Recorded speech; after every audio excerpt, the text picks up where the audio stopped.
হয়, বহুত ভাল লাগিছে আজি আপোনালোকৰ মিডিয়া বন্ধুসকলৰ যোগেদি এটা কথাই প্ৰকাশ কৰোঁ যে আমি বিজেপি দলৰ এগৰাকী সৈনিক হিচাপে 2013 চনৰ পৰা কাম কৰি আছিলোঁ দলত, আৰু দলে বিশ্বাস কৰি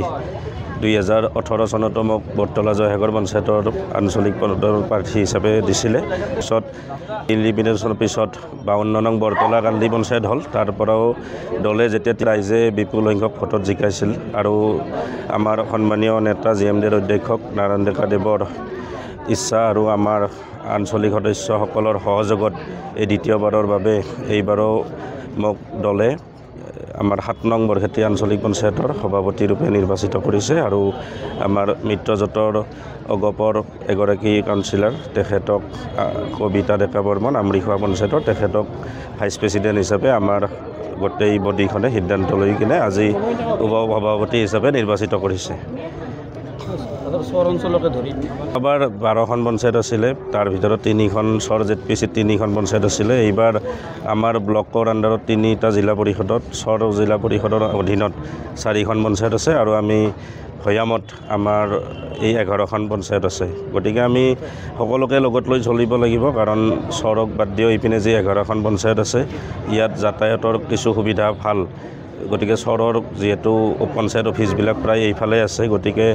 তাৰ আঞ্চলিক সদস্যসকলকো আমি আহ্বান জনাইছোঁ যাতে ৰাইজে তেওঁলোকে এইটো পাৰে বেছি নাথাকি তেওঁলোকক যাতে ৰাইজে লগ পায়, যিহেতু আশা আকাংক্ষাৰে জিকাইছে, তেওঁলোকে এইটো মানে চৰৰ ৰাইজৰ লগত সুখে দুখে থাকক, আৰু আমাৰ এই যি বাকী 11খন পঞ্চায়তৰ আমিও যাতে সদায় ৰাইজৰ মাজত থাকিব পাৰোঁ। আৰু যি অভিযোগ আহে এই আমাৰ ৰাজনৈতিক থকা ব্যক্তিসকলে গম পায়, আমাৰ সমালোচনাও থাকিব, আলোচনাও থাকিব, সন্মানো থাকে। গতিকে যি অভিযোগ আহি থাকে আমি আপোনালোকেও মিডিয়া যোগে আমাক দেখাই দিব, আৰু আমি সেই অভিযোগসমূহ যিখিনি চৰকাৰী বিষয়া থাকিব, কাৰণ পঞ্চায়তৰ সচিবকে ধৰি যিসমূহ ষ্টাফ থাকে আৰু ব্লকৰো যিসমূহ ষ্টাফ থাকে তেওঁলোকৰ কাৰণেও আমাৰ প্ৰতিনিধিসকল কেতিয়াবা সমালোচনাৰ সন্মুখীন হয়, কাৰণ ৰাইজে বেছিকৈ আহি কিনে বিভিন্ন অফিচ কাছাৰীত টেবুলে যদি কিবা পইচা পাতি দিব লগা হয়, খংটো কিন্তু আমাক প্ৰতিনিধিকে কৰে। গতিকে এইবাৰ আমি অলপ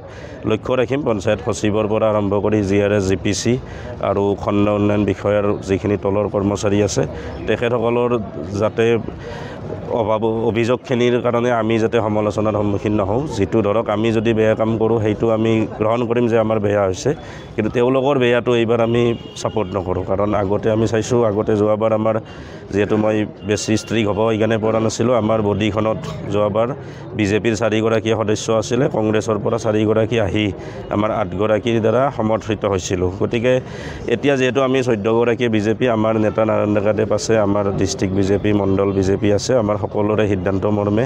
আগন্তুক দিনত গাঁও পঞ্চায়তৰ সভাপতিসকলক লগত লৈ জিলা পৰিষদৰ 4গৰাকী বিজেপিৰে সদস্য, গতিকে তেখেতসকলত আলোচনা কৰি সন্মুখত যিহেতু বিধানসভা নিৰ্বাচন আছে 2026লৈ আমি কেনেকৈ বৰক্ষেত্ৰীত সাংগঠনিক ভেটি বৃদ্ধি কৰিব পাৰোঁ, আমাৰ এজন কাউন্সিলৰৰে সেইটো প্ৰথম উদ্দেশ্য থাকিব। এইটো আচলতে ৰাইজৰ, কাৰণ মই আপোনালোকৰ আগতে কৈছোঁ যে মোৰ পঞ্চায়তখনত কোনো ভাগি গোষ্ঠী নাই, আমি এঘৰে লোক, গতিকে মোৰ কোনো সম্পৰ্কীয় লোকো নাই গোটেই পঞ্চায়তখনত, কিন্তু যিখিনি সাধাৰণ শ্ৰেণীৰ ৰাইজ